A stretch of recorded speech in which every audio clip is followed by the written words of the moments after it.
Bueno, continuamos con más información en Noticiero 9 al Mediodía Federal y hace instantes nada más el doctor Guillermo Arrieta estaba repasando este caso que sin dudas ha conmocionado a toda la provincia del Chaco acerca de este joven que ha secuestrado a su expareja y que luego lamentablemente ha terminado con su vida. Pero hay una historia previa, ¿no?, a toda esta situación que lo que vimos en el día de ayer ha sido un desenlace, ¿no?, de toda esta situación tan complicada que le ha tocado vivir primero a la joven y después obviamente a este joven que se ha quitado la vida, ¿no? Pero estamos en comunicación de videollamada con el doctor Emilio Hidalgo, él es psiquiatra, quien nos va a explicar un poco y vamos a hablar un poco acerca de lo que es la depresión, cómo detectarla, cómo tratar cada uno de los casos. Doctor, muy buenas tardes, los saludamos de Noticiero 9, ¿cómo le va? Hola, buenas tardes, ¿cómo están? Un placer hablar con ustedes. Muchísimas gracias, igualmente. Bueno, doctor, la primera pregunta es, ¿qué es la depresión? ¿Qué sabemos de la depresión? Bueno, la depresión es una enfermedad que se caracteriza por lesionar tres cosas.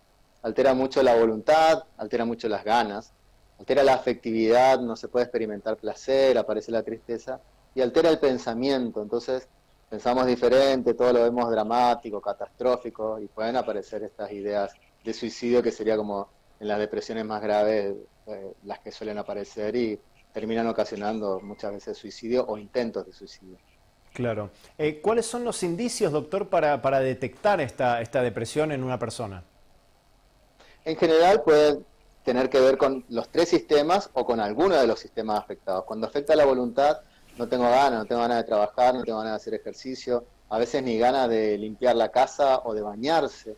Es como que hay una inhibición del cuerpo, al cuerpo le cuesta hacer las cosas. Cuando altera la afectividad, no disfruto de nada, todo me da lo mismo, no me río, no hay placer, disminuye el deseo sexual, disminuye esta cosa de disfrutar de los momentos lindos de la vida. Y cuando altera el pensamiento, empiezo a pensar que está todo mal, que no hay solución, que todo es malo, que todo es negativo en mi vida, y muchas veces disminuye también la capacidad de prestar atención y de concentrarse. Entonces puedo tener todos los síntomas o puedo tener alguna parte de los síntomas y de acuerdo a eso veremos la gravedad del cuadro depresivo. Claro. Doctor, por ejemplo, ¿no?, una relación, no digo por ahí de pareja, sino relación entre personas puede afectar a lo que es, obviamente, la depresión, una frustración en una persona. Sí, sí, 100% así. Yo creo que una buena parte de la consulta en el consultorio tiene que ver con las relaciones de pareja y cuando estas relaciones se rompen, ¿no? Las etapas de duelo de una relación es un motivo muy frecuente de consulta y de acuerdo a la personalidad que tenga cada uno de nosotros o la patología previa a veces que tiene, se puede disparar hacia un lugar o hacia el otro. Entonces, sin lugar a dudas que es un motivo frecuente y cada uno lo transita de la manera que puede. Claro. Doctor, usted ha notado que en estos tiempos de pandemia, en donde ha afectado a muchas personas, no solamente en cuanto a las libertades de poder hacer actividades que uno hacía habitualmente, sino por ahí también con las dificultades económicas que ha traído la pandemia, ¿usted ha notado que ha aumentado la depresión en los pacientes o que han aumentado las consultas? Sí, sí, las consultas han aumentado, se ve en la consulta de cualquier psicólogo o psiquiatra la cantidad de casos tanto de ansiedad como de depresión que se han triplicado producto de la pandemia. Así que seguramente si hay algo ha traído esta pandemia ha sido patología mental.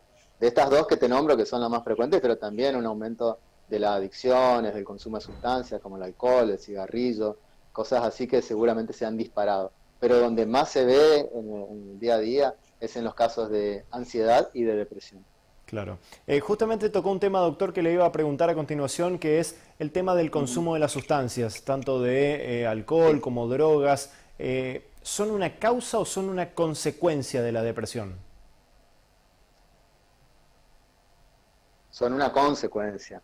En general, la gente suele usar estas sustancias como una forma de disminuir los síntomas para poder estar tranquilo, para poder relajarse.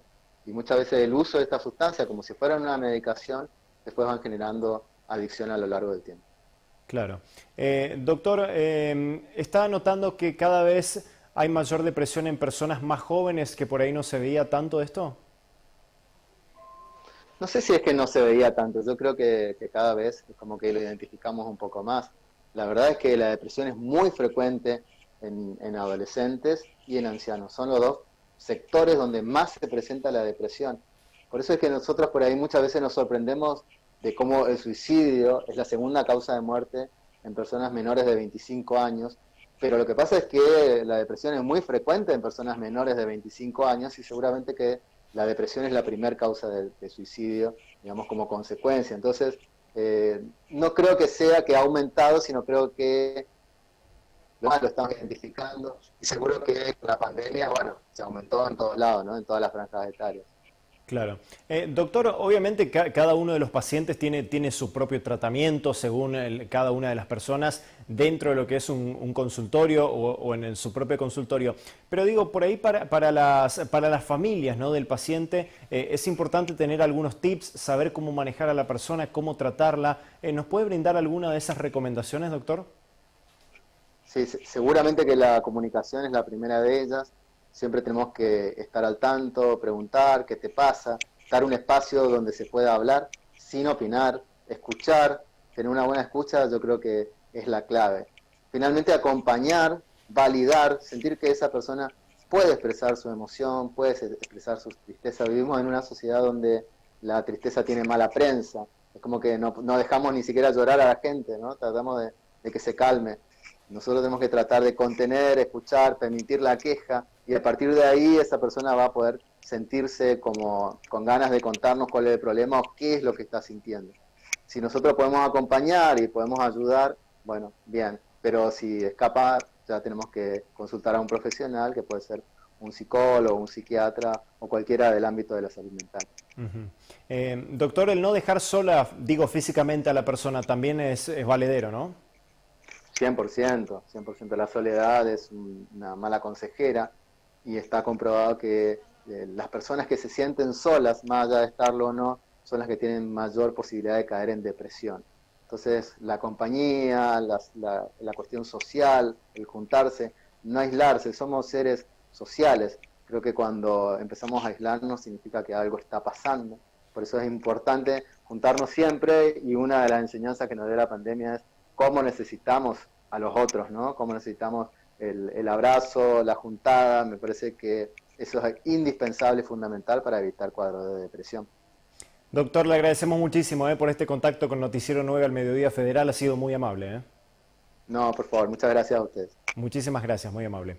Allí pasaba la palabra del especialista, el psiquiatra Emilio Hidalgo, que ha dialogado con nosotros recién en Noticiero 9 Federal acerca de la depresión, de las frustraciones y obviamente, bueno, todo esto aparejado, ¿no?, de la situación tan penosa, ¿no?, que le ha ocurrido a dos jóvenes, ¿no?, de la provincia del Chaco, de la ciudad de Resistencia en el día de ayer, en donde lamentablemente una ha finalizado de la manera más tremenda con su vida.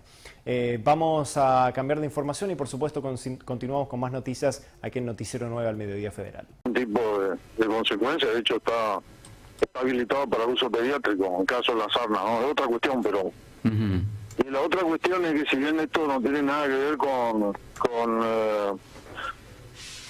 es más bien un tema infeccioso de virología, no es el primer antecedente. De hecho fue utilizado, ya la ivermectina fue utilizada para el HIV y también para el dengue y otras infecciones, pero no es nuevo el tema de COVID, pero se hicieron bastantes investigaciones, si bien no es una panacea ni mucho menos va a reemplazar vacunas. Lo cierto es que si usted analiza el cronograma de vacunación, la población por encima de 18 años va a poder estar vacunada ya para el año 2023, me parece que mucho tiempo y podría ser un paliativo, por lo menos que lo considere la ANAC, y eso nomás es lo que se ha presentado. No hay absolutamente ningún tipo ni de denuncia, ni incumplimiento de deberes funcionarios, ni cosa por el estilo. Se eligió el camino de que la justicia intervenga para analizar la situación, junto con otros diputados, la diputada de Río Negro y dos diputados a mandato cumplido de Santa Fe y Ciudad de Buenos Aires. No hay ningún tipo de efectos contraproducentes.